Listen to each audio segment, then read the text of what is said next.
Sir, these seats are reserved for those who can afford them. Please leave. The coach's harsh voice cut louder than the roar of the stadium. The vast arena, stadium of pride, thundered with the cries of fans. The game was tense, but part of the audience involuntarily turned its attention to what was happening in the VIP box. There, among people in expensive suits and glittering jewelry, sat a black man in an elegant yet modest dark blue suit. His posture was straight, his gaze focused steadily on the match, and he ignored the sharp words directed at him. Coach Thomas Grayson, a tall, athletic man in his mid-40s, was on edge. His team was performing worse than expected. The pressure from journalists and shareholders was growing, and every small irritation became an excuse to vent his anger. He rose from the technical area, took several quick steps toward the stands, and leaning closer, muttered, "You've taken a seat that doesn't belong to you. These are for sponsors, club representatives, influential people. You should move to the general section." The man turned his head slightly. His face remained calm, almost detached. It was as if he hadn't even heard the accusatory tone, as though the words came from someone whose voice carried no weight. "I'm just watching the game," he said quietly, his voice deep and steady. "I'm not disturbing anyone." But Grayson, blinded by irritation, had no intention of stopping. "This isn't a place for idle spectators. I don't know how you got in here, but I'll ask you not to make a scene." Several people nearby exchanged glances. Someone coughed awkwardly, but no one intervened. The wealthy audience, used to displays of power, watched the conflict with interest, as if it were part of the entertainment. The man turned his eyes back to the field. His gaze remained calm, showing patience, yet also a certain firmness, as though he was waiting for the storm of irritation around him to fade on its own. "I'm staying here," he said briefly, without looking at the coach again. Those words only fueled the fire. "Oh, is that so?" Grayson's lips twisted into a sarcastic smirk. "You know, I don't have time to argue right now. But you're making a mistake if you think you can sit here. I'll deal with this after the game." He turned sharply and went back to the bench, boiling with anger. In his chest burned the feeling of being ignored, humiliated. Who was this man to answer so boldly? A black guy in a fine suit among the elite. A sight that seemed designed to provoke him. The game went on, but Grayson kept casting quick glances toward the VIP box. The man sat calmly, just as before, without the slightest sign of unease. He didn't applaud, didn't cheer, didn't stand out, yet his presence somehow gave weight to the scene, as though at the center of that box sat a figure capable of shifting the course of events. At halftime, Grayson tried to find out from an administrator how the man had gotten there. "I don't know, Mr. Grayson," the administrator stammered. "His name is on the guest list." "On the list?" The coach frowned. "Who put him there?" "The documents were signed in advance, I can't say." Grayson clenched his fists. It all seemed suspicious. The second half was tense. Grayson's team barely held the score. The crowd grew restless. The coach paced the sideline, shouting instructions. But his thoughts kept drifting back to the mysterious spectator. Why does he sit there so confidently? Why doesn't he react to pressure? When the final whistle blew, with his team scraping by with a draw, Grayson felt no relief, only a heavy weight. He strode toward the stands decisively. The crowd dispersed, guests left the VIP section, yet the man remained in his seat, as if in no hurry. "Well then," Grayson said sharply, stopping beside him. "Now we have time to talk. I want to know who you are and how you ended up on the guest list." The man looked at him calmly, without the slightest trace of surprise. His eyes reflected strength and assurance, as though he were the rightful master of the place, not a mere guest. "Perhaps you'll find out soon enough," he answered quietly. "And when you do, your attitude will change." Grayson frowned. There was an unusual confidence in the stranger's words, but he still didn't know the truth. He had no idea that the man before him wasn't just another spectator, but someone whose decision could change Grayson's very fate. "Sir, these seats are for those who can afford them. Leave." The words spoken by Thomas Grayson did not dissolve into the noise of the stands. They fell like a stone, into the roar of voices, creating a pocket of silence around the VIP section. People turned, some with interest, others with obvious disapproval, but most chose to remain silent. Everyone knew Grayson's character. Direct, harsh, at times too crude. The black man at whom the rebuke was aimed did not react. He sat as straight as before, his back not touching the chair, his hands resting calmly on his knees. In his gaze, fixed on the field, there was not a trace of irritation, not a drop of fear. As if before him stood not the furious coach of the club, but just a passer-by whose words could never disturb his inner peace. Grayson lingered, waiting for a reaction, but none came, and that infuriated him more than any possible argument. He felt he was losing face, appearing weak in front of others, because he was being ignored.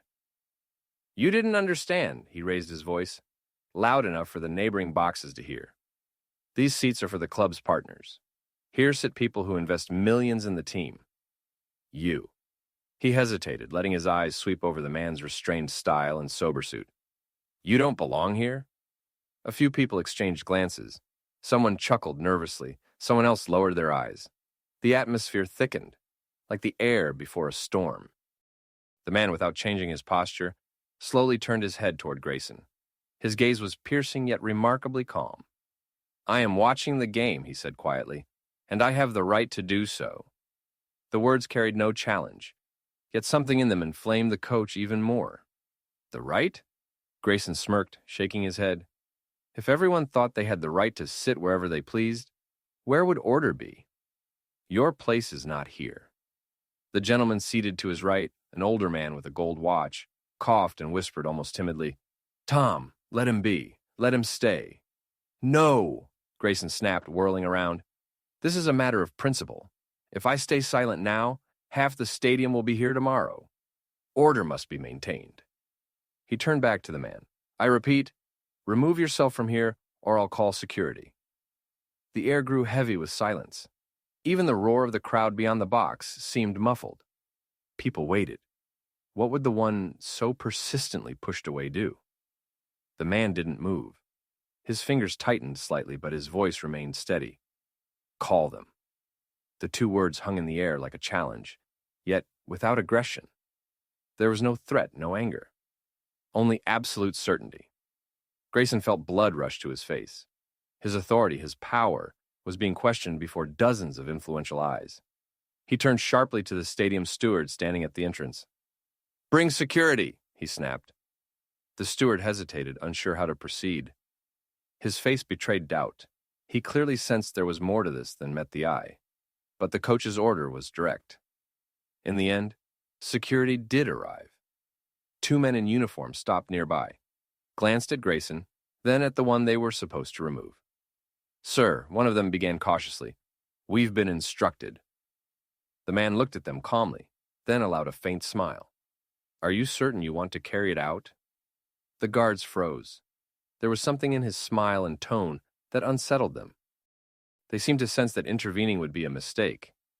"Perhaps it's better," one started, but Grayson cut him off.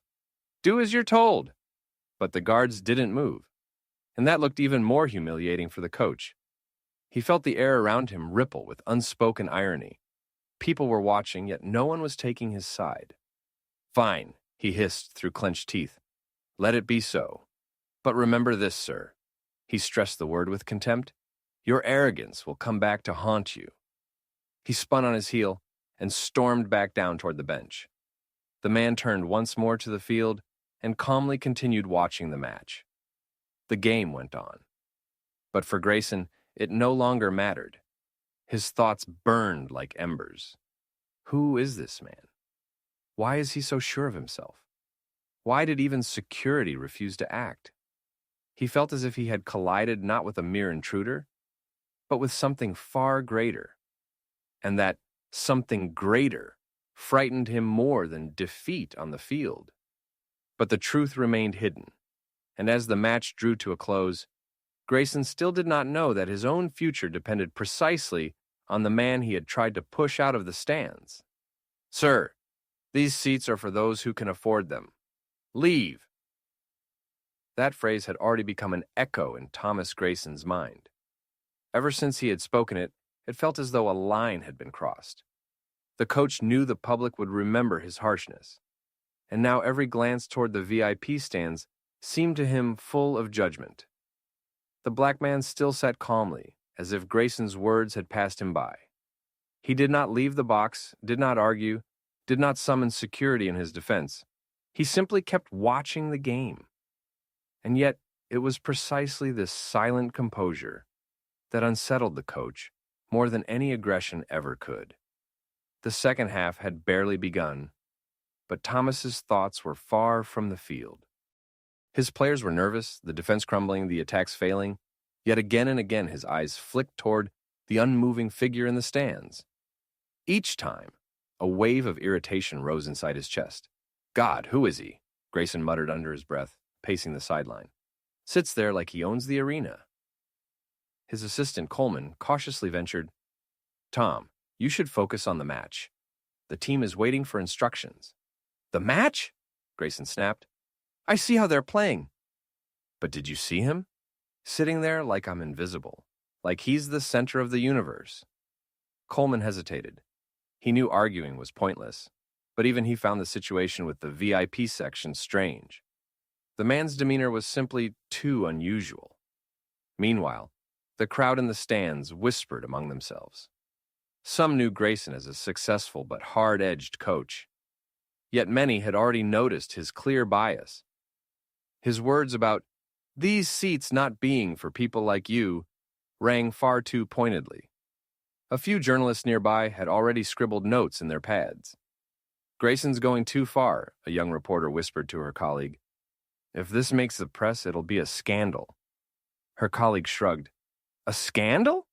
It'll be a disaster, especially nowadays. By the end of the match, the tension was at its peak.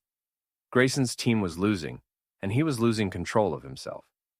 When the final whistle blew, he didn't even shake his opponent's hand. He stormed straight toward the stands. Well, satisfied? He spat toward the man, who still hadn't risen from his seat. Sat there watching us lose, enjoying it? The man turned his head, his expression unchanged. I was watching the game, nothing more. The calm tone struck Grayson like poison. His anger shattered against an invisible wall, leaving him looking only more pathetic. Enough of your silence, sage act, Thomas shouted. You have no right to sit here. I'll make sure people like you never set foot in these seats again. The words burst out too loudly. Several spectators gasped. It no longer sounded like a simple reprimand. It was blatant discrimination. Some had already pulled out their phones to record. The man met Grayson's eyes directly. His gaze was heavy but calm, carrying an inner strength beyond the coach's reach.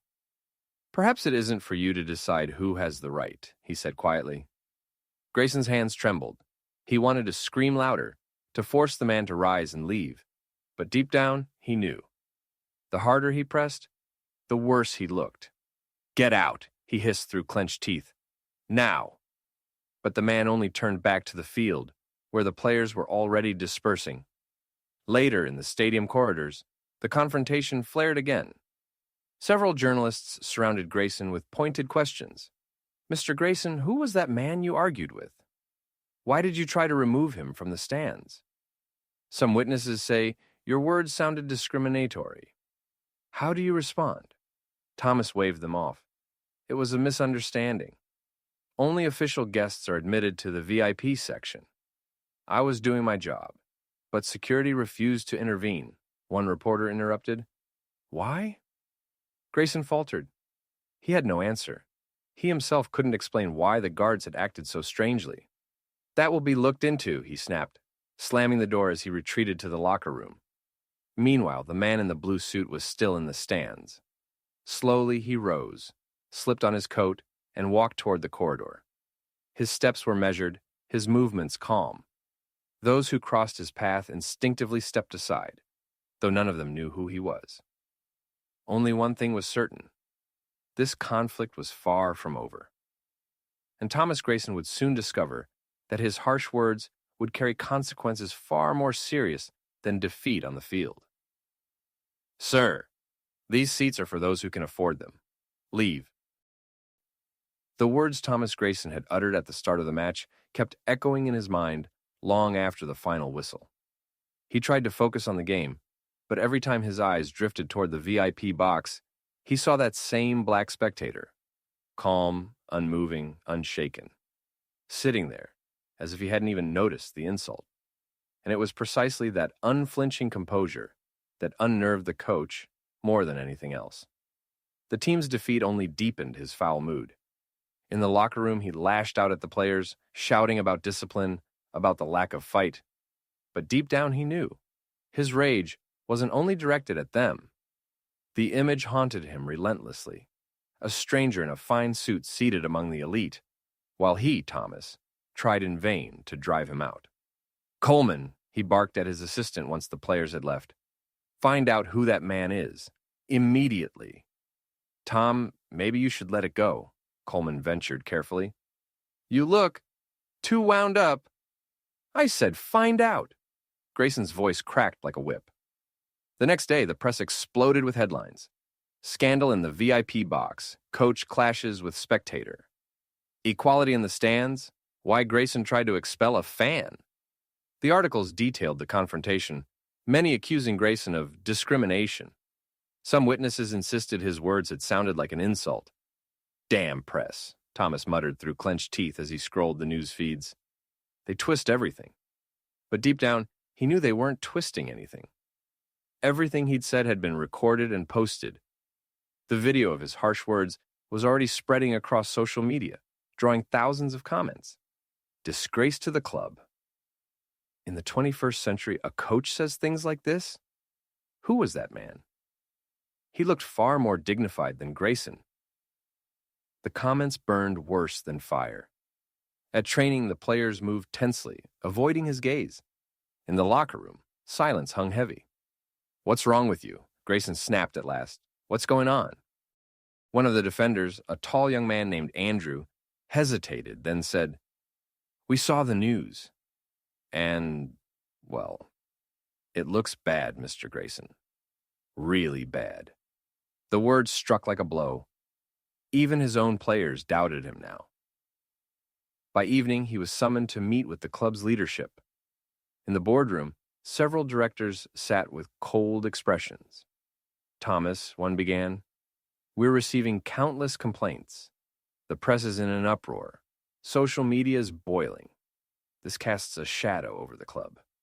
"He shouldn't have been there," Grayson flared. "That's the VIP section. I was protecting order." "We've seen the footage," another interrupted. "You said, people like you shouldn't be here. That cannot be defended." Grayson felt the ground slipping beneath his feet. He tried to explain he'd meant something else, that the words came in a moment of frustration, but the board members' faces remained stony.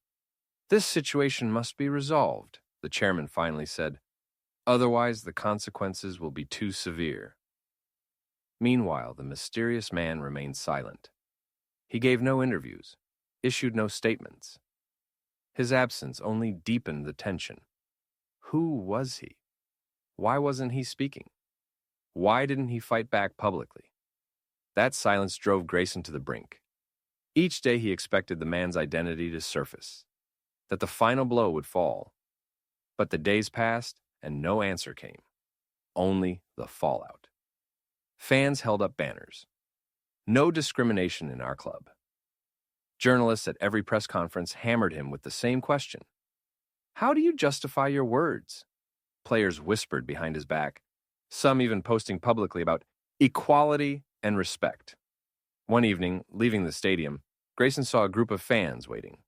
They greeted him with whistles and shouts, "Disgrace! Get out!" He quickened his pace, avoiding their eyes. Never before had he felt so alien in his own club, and through it all, one thought gnawed at him. Why this man? Why did his calm, his silent presence destroy everything I had built over the years? There was no answer. His identity remained a mystery. But Grayson felt it. That mystery was the key to his future. And with each passing day, the moment drew closer when the truth would finally come out. "Sir, these seats are for those who can afford them. Leave." That was how it all began. But the consequences were already spreading like a chain reaction. Thomas Grayson, head coach of the club, felt the ground slipping from under his feet. He was used to ruling the locker room, dictating rules on the field. But for the first time in his life, he faced a situation where his authority meant nothing. The black man in the blue suit had said almost nothing. He hadn't raised his voice, hadn't caused a scene. And it was precisely that silence that proved stronger than any words. From that evening on, Grayson felt that every movement he made was under scrutiny, as though the entire city was watching to see how he would answer for his behavior. That same evening, he received a strange envelope. The paper was thick with no return address. Inside was only a photograph. Himself, frozen at the moment, he pointed his finger at the man in the VIP box. The shot had been taken so that the coach's face looked especially harsh, even cruel. No captions, only a small stamp bearing the club's logo. "What the hell, Thomas muttered, clutching the photo. "Who sent this?" There was no answer. The next day, the news carried a headline. "Unknown spectator becomes center of scandal. Who is he?" Reporters scrambled to uncover the man's identity, but no one knew. Stadium staff kept quiet, and the club refused to publish guest lists. The more the mystery grew, the greater the public's curiosity became. "Maybe he's connected to our rivals," Grayson tried to reassure himself. "Maybe this is some dirty PR trick." But deep down he knew it didn't look like that. The man had carried himself too calmly, sat in that forbidden seat too confidently. During training, Thomas noticed a black car with tinted windows pulling up near the gates. It stayed in the parking lot all day. No one got out, and by evening it left just as quietly. "Did you see that?" he asked his assistant. "Yeah." "Maybe journalists?" the man suggested. But Grayson felt it wasn't journalists. Meanwhile, tension was rising among the players. Michael, the usually quiet striker, approached him after practice. "Mr. Grayson," he said, looking him straight in the eyes, "I always thought football was supposed to bring people together. But you showed the opposite." "You want to argue with me?" Thomas snapped. "No," Michael shook his head. "I just want to play for a club that respects everyone." Those words pierced the coach more sharply than any defeat. Late that evening, returning home, he found a note stuck to his apartment door. Just a few words. "You don't know who you're dealing with." Grayson crushed the paper in his fist. A cold fear seized him. This was no longer confined to the stadium. What had started as a quarrel in the stands was turning into something far bigger. At the next match, the stadium was packed. Fans held banners. "No discrimination, football for all," cameras captured faces, chants, whistles. And in the crowd, a familiar figure appeared again, the same man. This time, he wasn't in the VIP box, but among ordinary spectators. Yet even there, his presence seemed to outweigh everyone else's. Grayson caught his gaze. There was no anger in it, no mockery, only silence and confidence. After the game, a club representative approached him. "Thomas, tomorrow there will be a closed meeting. You must attend. It concerns that incident." Finally, Grayson exhaled. "I want to know who he is." "I don't think you'll like the answer," the representative said quietly.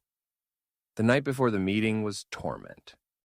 Thomas couldn't sleep, waking again and again to imagine different possibilities. A politician? A powerful businessman? A rival's pawn? Why was everyone silent? Why had even security refused to touch him? At 3 a.m, the wall clock ticking, Grayson heard a knock at the window. He jumped up, but no one was there. Only a new photograph was taped to the glass. It showed him from behind, the coach standing before the stands, the man in the blue suit in perfect focus. On the back was written, "Tomorrow you'll find out." A wave of icy dread rose in his chest.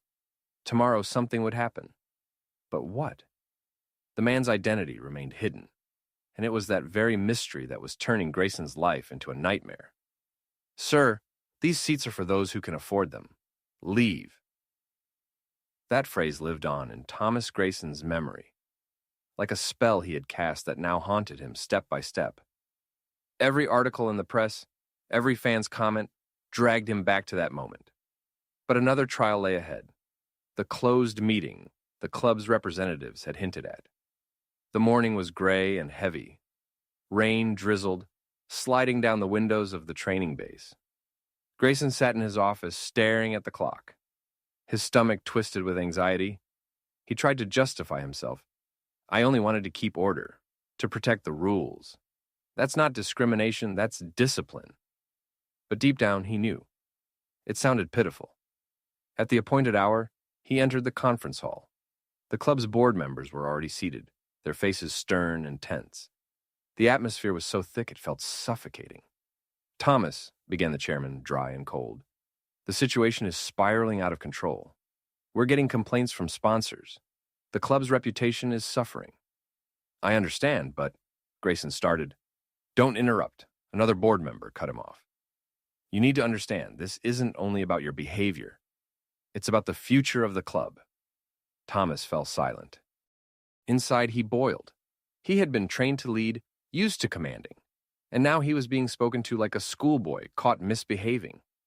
Today, the chairman continued, you will meet the man who was in the VIP box, and perhaps you'll understand just how deep a hole you've dug yourself into.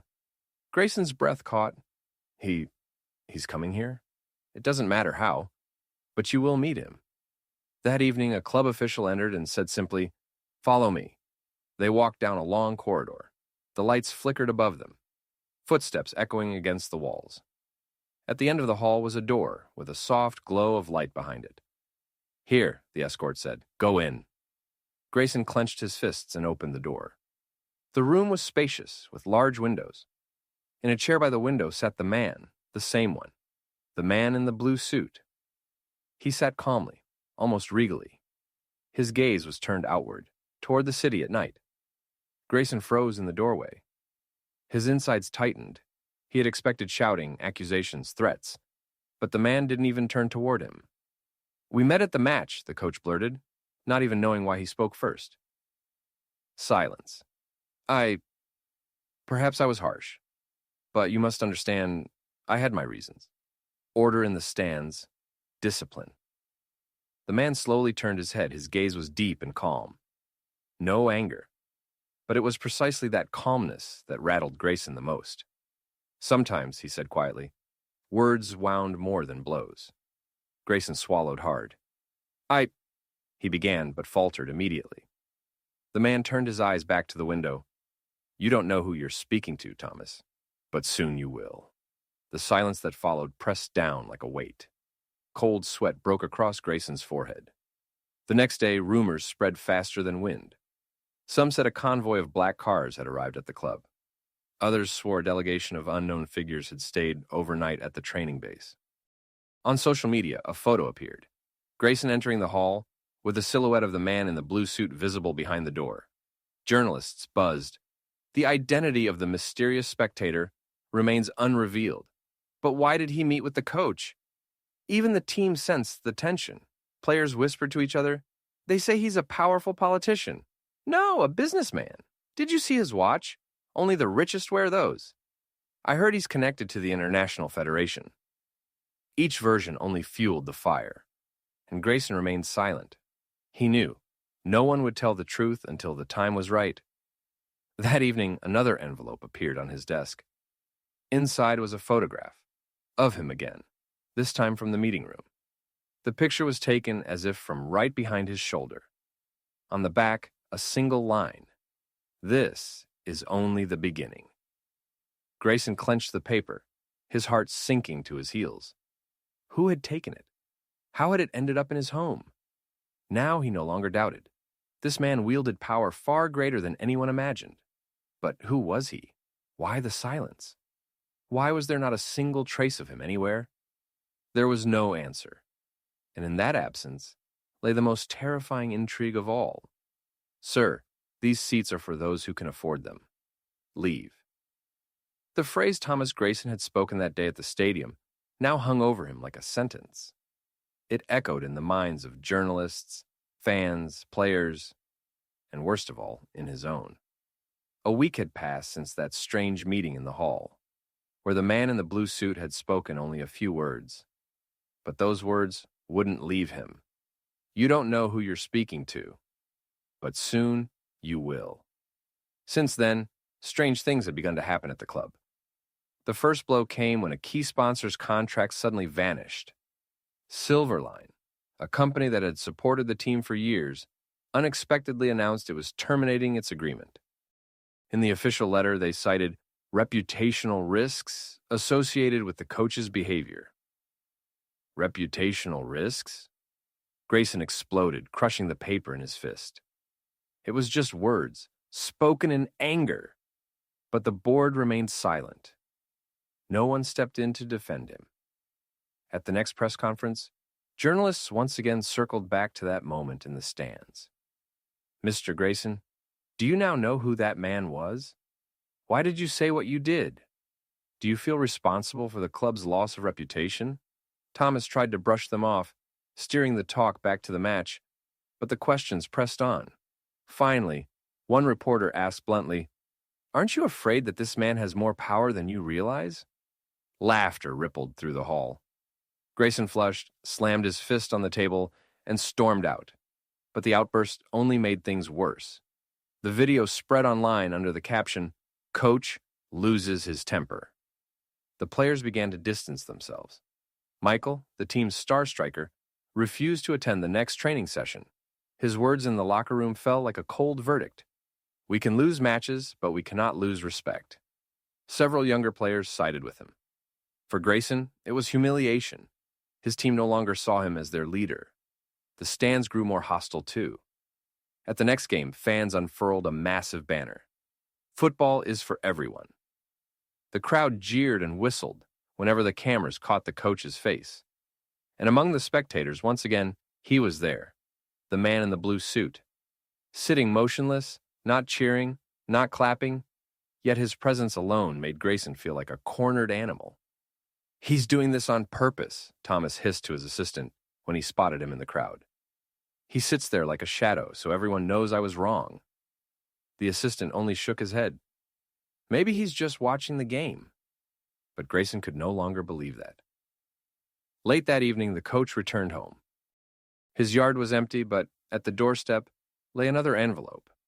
Inside was a newspaper clipping, an article titled, "Grayson Loses Respect in His Own Club."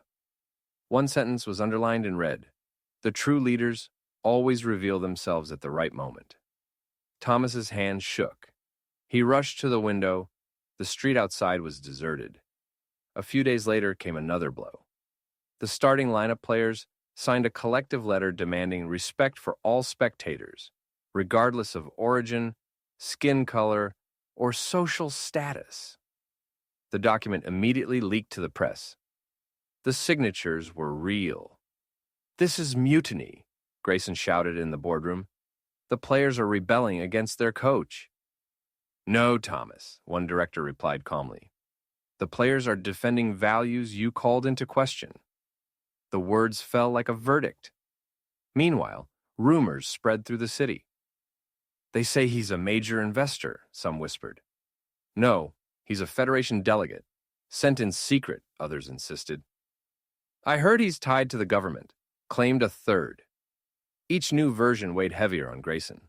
He lived in constant dread, not knowing where the next blow would come from. One night he awoke to a noise. Someone had left another note at his door. Just 3 words, "We will meet again." Thomas stood in the darkness, the scrap of paper trembling in his hand, and felt his life spinning out of control. Everything he had built, his career, his authority, his respect, now dangled by a thread. And all of it because of one man who had said almost nothing. The man's identity remained a mystery. But by now, that mystery had become the greatest threat of all to Thomas Grayson. "Sir, these seats are for those who can afford them. Leave." The phrase Thomas Grayson had shouted at the stadium wouldn't let him go, even in his sleep. It echoed in his mind, rebounded off the walls, and seemed branded into every look he received from others. Week after week, his life had become a lingering nightmare, each day bringing new blows, while the identity of that man remained hidden in the shadows. The next training session began with the unexpected. The players refused to take the field. They gathered in the locker room and declared that until the club's leadership resolved the situation, they would not train. "Are you joking?" Grayson snapped. "The match is in 3 days." But the team captain, usually the most loyal and calm, stepped forward. "We respect football, Tom. But if the fans don't respect us, if the club becomes associated with discrimination, then playing is meaningless." The words cut like a knife. The players left one by one, until Grayson stood alone in the empty locker room, feeling useless. Later, he learned the press had released a new story. It claimed that the mysterious man had also been seen at the training base, watching the team from afar. No one could say who had invited him. Several blurry photos spread online. A silhouette in a window, a figure at the gates, a tall shadow in a long coat near the pitch. "The press is losing its mind," said his assistant Coleman. "They're turning him into a mythical figure." "He is a myth," Grayson muttered darkly. At the next match, the fans staged a protest. Thousands wore T-shirts with the words, "Respect for all." Across the stadium, they unfurled a massive banner, "We remember." When the cameras focused on Grayson's face, the stadium erupted in boos and whistles. And he was there again. The man in the blue suit sitting still in the middle of the stands, surrounded by ordinary fans. His gaze was fixed only on the field. Nothing more. Yet that silent presence alone made him a symbol. The crowd cheered whenever the cameras caught his figure. "They worship him," Grayson whispered. "A man they don't even know." After the game, Thomas returned to his office and found a new envelope on his desk. Inside was a photo of himself, but now in the locker room, standing alone, with the benches empty. The caption beneath was short, "Soon you too will be alone." His blood froze. Someone was clearly watching his every step. That night, he dreamed a nightmare. Once again, he stood by the VIP box, shouting, "Leave this seat!" But there were no fans, no players, only the man, sitting silently, while the empty stadium echoed back, "You don't know who you're speaking to." He woke drenched in sweat, realizing that reality and dreams were beginning to blur. The next morning, he was summoned to another board meeting. There, he heard the words that shattered the ground beneath his feet. "Thomas," said the chairman, "if the situation does not improve soon, we will be forced to consider your dismissal." "You want to fire me? For what? For one sentence?" "Not for a sentence," another director replied coldly. "For the consequences. The club is losing sponsors, players, fans, and someone, it seems, is deliberately increasing the pressure." Grayson understood that someone was him, the man in the blue suit. But how? How could one man turn his entire life into this nightmare? That evening, his phone rang. An unknown number. A calm, low voice spoke. "Thomas, everything happening now is no accident. It's the result of your words. You started this conflict." "Who are you?" Grayson shouted. "Why do you stay silent while the whole world tears itself apart over you?" "There's much you still have to learn."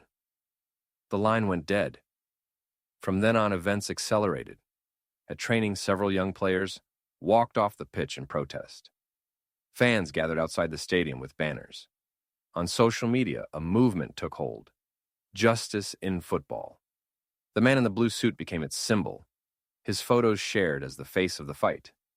Grayson felt hunted. He could neither explain himself nor defend himself, nor find the hand behind it all. He could only watch as his career crumbled around him. And every time he raised his eyes to the stands, he saw that same calm gaze, without words, without explanations, without a revealed identity. And it was that silence which terrified him most of all. "Sir, these seats are for those who can afford them. Leave." Those words, spoken before hundreds in the stadium and millions watching the broadcast, still haunted Thomas Grayson like a curse. Weeks had passed, yet the shadow of that moment still loomed over the club. Each day brought new blows. Fans staged protests more frequently now. They gathered not only in the stadium but also outside the training base. The crowd carried banners that read "Respect over titles" and "Football for everyone." Some fans shouted his name, not in support, but as an accusation. "Grayson, step down!" the crowd roared. Sometimes, as he left the base in the evenings, Thomas felt dozens of phone cameras pointed at him. He tried to ignore them, but every hiss, every word of disgrace, stabbed into his back. The players no longer hid their discontent. The locker room had become unbearable. Whenever he entered, conversations died, and heavy silence filled the space. At one training session, striker Michael stopped in the middle of the pitch and spoke loudly enough for everyone to hear. "We play for the fans!" But until the coach learns to respect each and every one of them, I won't set foot on the field. Several teammates nodded. The rest simply looked away. Grayson exploded, but his words hung hollow in the air. For the first time in his career, he realized the team no longer listened to him. The press crushed him further. Headlines read, "Can the club survive with this coach?" And "Grayson has lost it all: respect, authority, control." TV shows dissected every detail, inviting psychologists and analysts to discuss why he couldn't handle the crisis. And always, in every report, there appeared the figure of the man in the blue suit, blurred photographs, endless speculation. Yet no one ever revealed his name. The silence only fueled the intrigue. One evening, Thomas sat alone in his office, staring at his laptop. His inbox overflowed with emails, threats, mockery, accusations. But one message stood out. No sender, no subject line. Just a short note. "You destroyed yourself. The rest is only consequence." Attached was a photo. He recognized it instantly, himself on the sideline, finger pointed at the VIP box. His face twisted with anger, while at the center of the frame sat the calm man in the suit. "Who are you?" Grayson shouted, slamming the laptop shut. The next day, he was summoned to the club's office. The board members were cold and stern. "Thomas," the chairman said, "we must think of the club's future. The reputational damage is too great. If things don't change in the next few days, we will have no choice but to relieve you of your duties." "You don't understand," Grayson erupted. "It's all because of him. He's destroying me on purpose. Who is he? Why won't anyone tell me?" The board exchanged glances. No one answered. "You'll know when the time comes," the chairman finally said. The uncertainty gnawed at him. Thomas began seeing the man everywhere, in the stands, in the crowds, even on the streets. Once, he was certain he spotted him in a cafe across the road, sitting with a cup of coffee. But when he blinked, the table was empty. Meanwhile, the pressure reached its peak. At the next match, fans staged a walkout. Thousands rose and left mid-first half, leaving the stadium half empty. Cameras broadcast it live. The press called it the March of Silence. And in the half-deserted stands, he was there again. The man in the blue suit. Calm, motionless, as if he were the axis of everything unfolding. Grayson snapped. During the game, he ran to the sideline and screamed toward the stands, "Enough! You did this! Stop destroying my life!" The stadium froze. Cameras caught his outburst. The players stopped. The remaining fans whistled and jeered. The man didn't move. He only turned his head and looked at him. A quiet, heavy gaze, as though it contained every answer. After the match, reporters tore him apart. "Who are you yelling at, Mr. Grayson? Are you saying this man is responsible for your failures? Or is it your own fault?" Thomas couldn't reply. He mumbled incoherently, avoided eye contact. And in that moment, he knew. Everything was collapsing for good. That night, another envelope awaited at his home. Inside was a single note. "You've already lost. The only thing left is to admit it." His hands trembled. He understood. The truth was close, yet still withheld. And it was that uncertainty that terrified him most of all. "Sir, these seats are for those who can afford them. Leave." That phrase returned to Thomas Grayson the moment the boardroom door closed behind him. He walked down the stadium corridor, feeling the very air pressing against him. Words that once seemed like a simple reprimand had become the stone dragging him to the bottom. The club's board had given him one last chance. Either you resolve this situation, or we will do it without you. But how could he resolve it when the man at the center of it all remained silent? Silent, yet his silence was stronger than any accusation. That evening, Grayson was summoned to a closed hall inside the stadium. Around a long table sat the board of directors. The atmosphere was tense. Papers, recorders, laptops were scattered across the table, but none of it mattered. At the center of the hall sat the man in the blue suit. He looked as calm as on that day in the stands. His gaze was steady, without the slightest hint of anger. He rose and took a step forward. "Thomas," said the chairman of the board, "it's time to end this game of silence. Allow me to introduce you to Mr. James Ridley." Thomas froze. The name meant nothing to him. But in the next moment, the chairman added, "He is the CEO and owner of our club." Grayson felt his legs turn to lead. His throat went dry, his chest hollow.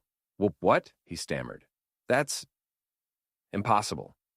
Ridley took another step, locking eyes with him. "Possible and true. I rarely appear in public. I don't need ovations, I don't seek attention. But sometimes it's useful to see my own club from the inside, without masks, without protocol." Grayson covered his face with his hands. Once again he saw that moment, pointing his finger, shouting, "These seats are for those who can afford them." "The irony is," Ridley continued, "that I could afford it more than anyone else." The room fell silent. Grayson scrambled for excuses. I didn't know. I thought you were just some spectator, an outsider. I wanted order. It was a misunderstanding." "A misunderstanding?" Ridley's voice was calm, but steel ran through it. "You didn't see an equal. You saw only skin color." The words pierced Thomas. He wanted to deny it, to explain, but the truth stuck in his throat. Deep inside, he knew. That was exactly what had happened. The chairman intervened. "Mr. Ridley is not here to humiliate you publicly. He is here to show you that your mistake already has consequences. The players have lost trust. The fans are leaving. The sponsors are withdrawing. You yourself brought the club into this crisis." "But I can fix it," Thomas cried in desperation. "Give me one more chance." Ridley shook his head. "You had your chance back in the stands. All it required was respect. But you chose otherwise." The words crushed him. Grayson collapsed into a chair, all the air knocked from him. His chest was empty. "What happens to me now?" he asked hoarsely. Ridley studied him carefully before replying, "That depends on you. You can step down yourself and keep a shred of dignity. Or you can wait until you're removed publicly." That evening, the news spread across the country. Cameras captured Thomas Grayson leaving the stadium, a folder of personal belongings clutched in his hands. The next day, the club officially announced his departure by mutual agreement. But in the hearts of the fans, another story lived on. The story of how one man calmly sat in his rightful seat, while another, the very face of the club, failed the test of respect. And when James Ridley once again appeared in the stands, the fans greeted him with applause. He remained silent, but his silence was enough. As for Thomas Grayson, he would forever remember the moment he destroyed his career with a single phrase. "Sir, these seats are for those who can afford them. Leave." That phrase, once spoken by Thomas Grayson, became the stone on which he broke his own career. Now it belonged to the history of the club, the moment from which a new chapter began. After the official announcement of the coach's departure, the press, the fans, and the analysts continued to dissect the scandal. But the spotlight was no longer only on Grayson. For the first time in many years, James Ridley, the club's owner and CEO, stepped out of the shadows. Until then, he had been almost a mythical figure. Some thought he was just an investor. Others assumed he had long since left the country and was only nominally the owner. But when it became known that it was he who had been sitting in that VIP box, public opinion turned upside down. The very next day after Grayson's dismissal, James appeared at the stadium. Not at a presentation, not at a press conference. He walked directly to the fans gathered at the gates. The crowd greeted him with applause and shouts of gratitude. Many held banners. "Ridley is our symbol. Respect for all." He stopped before the fans, and the cameras immediately captured the moment. James spoke calmly, without theatrics. "I am not here to destroy, I am here to build. This club is more than a team, it is a family, one that must unite, not divide." These words spread across the country. News outlets quoted them as the manifesto of a new era. The players responded even faster. The very next day, the team captain made a public statement. "We are grateful to Mr. Ridley for showing us the example. We will once again play with pride for our club." Training sessions, which had recently felt like arenas of protest, turned into gatherings of unity. Young players gave everything on the field, as if proving not only their sporting talent, but also their human dignity. Meanwhile, Ridley began reshaping the structure of the club itself. His first initiative was a support program for young athletes from all walks of life. Every child, regardless of skin color or birthplace, must have a chance to be part of football, he told the board in a closed meeting. Free academies were opened in poor neighborhoods, scholarships launched for talented youth. These steps instantly changed the club's reputation. The press stopped writing about the scandal and began writing about the mission. But Ridley looked beyond the pitch. He knew the fans were the heart of football. He ordered ticket prices reduced for family sections and opened training sessions to the public. Now anyone could come and watch the team live. Crowds who had once walked out in protest returned with smiles. At every match, the chants weren't just for the team, but also for Ridley himself. Journalists dug deeper. They uncovered that he had spent years abroad, working in international firms, quietly buying shares until he became sole owner of the club. But the bigger mystery remained. Why choose this moment to step out of the shadows? Many wrote, "If not for Grayson's outburst, we might never have seen James Ridley." Perhaps the scandal was only the catalyst for changes the club had long needed. At the first match after Grayson's departure, the atmosphere was electric. The stadium was packed, fans carrying banners. A new era. Cameras found Ridley in the central stand. He did not smile or wave, but his presence alone was a symbol. The team won by a landslide.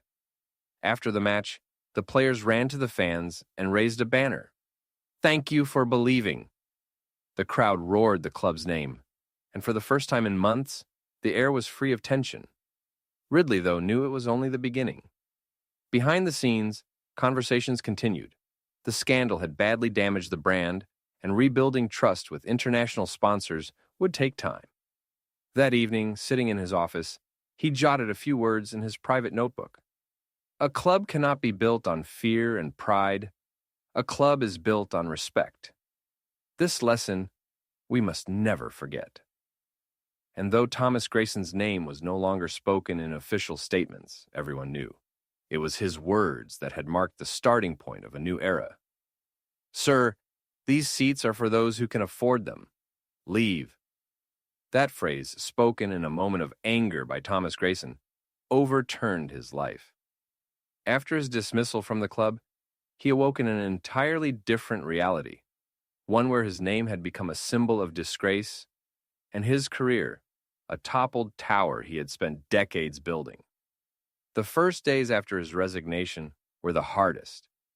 Journalists' phones rang his mobile and home nonstop. Cameras camped outside his house, trying to catch even a brief comment. Neighbors looked at him differently, some with pity, others with open mockery.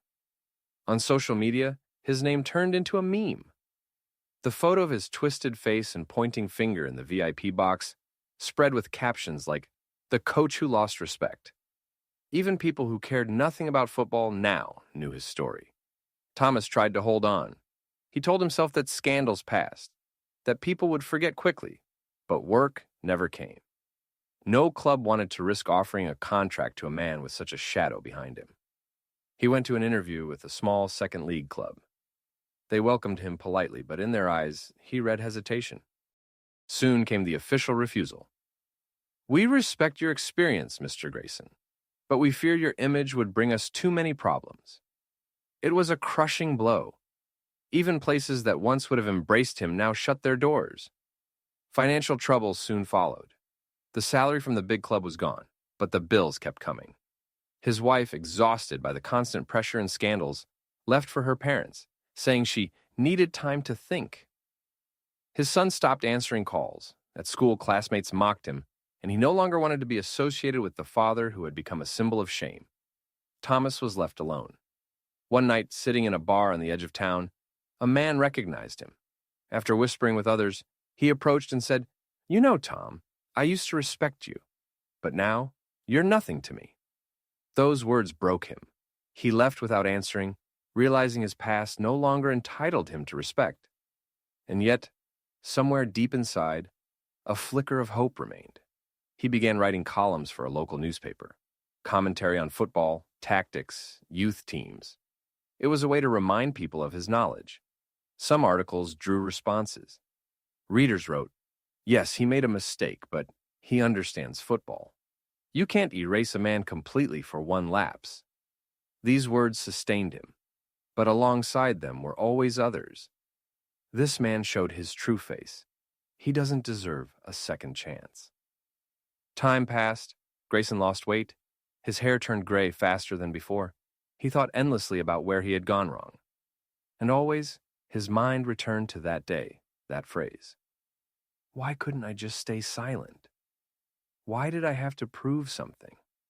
I knew a coach must be an example. Instead, I became the opposite. A year later, he received an offer to work at a youth football academy in a small town. There were no cameras, no glory, no big matches, only children who loved the game. At first, Thomas hesitated. Then he realized this was his only chance. He accepted. On the first day, he stepped onto the field before a group of teenagers. Their eyes shone with curiosity. None of them asked about the scandal. For them, he was simply a coach. "Today we'll start with the basics," he said. "But the most important thing I want you to remember is this. Respect matters more than victory." The words were hard to say, but they carried the essence of everything he had lived through. Slowly, he began to rebuild, not as a famous coach, not as a media figure, but as a man trying to atone for mistakes and pass on his lessons. From time to time, he still saw James Ridley's name in the news. The very man to whom he once said, "Leave this seat." Ridley had become the symbol of a new era, beloved by fans. Each time Grayson saw his face on the screen, he felt a stab of pain, but also a strange sense of relief. "Maybe this is how it was meant to be," he whispered one evening, standing by the empty training pitch. "I lost everything to learn a simple truth." The fate of Thomas Grayson became an example of how a single sentence can change a life.